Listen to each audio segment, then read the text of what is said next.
Hi friends, welcome to Simply Clouded. And in this series of videos, we'll try to break down AWS Solutions Architect Associate Exam questions. I will show you how to use the process of elimination to reach the certain answer. Of course, you need a basic knowledge of AWS Solutions Architect course, but getting to the answer of a question is an art that you can learn by simple practice. I would let you pause the video and read the question and the options before I can move on to breaking down the question. I'm assuming you've read the question. Let's read the question together and extract the information that we can get from the question. And then we will try to use the process of elimination in this case to reach the answer. So a drug research company is receiving sensitive scientific data from multiple sources in different formats. So I'm assuming it's a data ingestion pipeline, and the files could be flat files, CSVs, Excels, all kinds of formats. The organization wants to create a data lake. So the first clue that we have is that they're already looking for a data lake, which means a data warehouse or a location where multiple sources of data reside. In AWS, to analyze the data thoroughly, so they're going to use this data for analytics purposes because it's not transactional data, which means we're looking at a combination of data warehousing along with more requirements that will follow in the question. Moving on, data cleansing is a critical step before the data lands in data lake.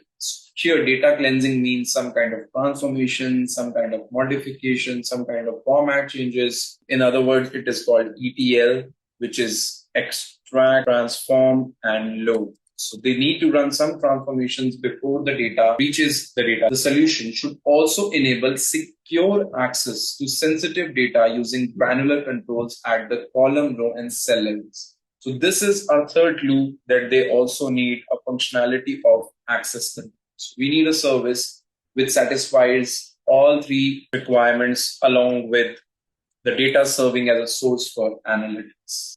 Let's look at the options now because you're the solutions architect who's been hired to achieve this in real quick time.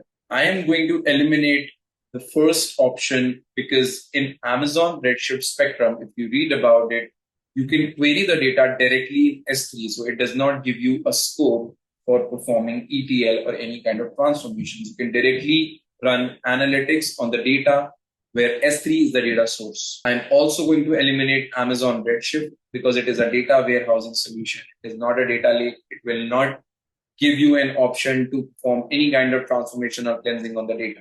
I'm also going to eliminate AWS Glue Data Catalog.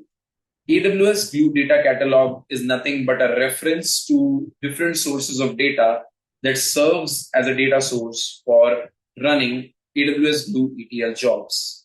So by the process of elimination, my answer is lake formation. And even if you don't apply the process of elimination, if you read about lake formation, it gives you a functionality for granular controls on column, row, and cell level.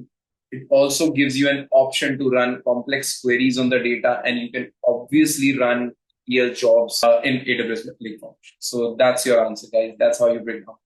Watch out for more. Thank you for watching. Please like, share and subscribe for more such videos at Simply Clouded. To subscribe our channel, please hit the bell icon at the bottom.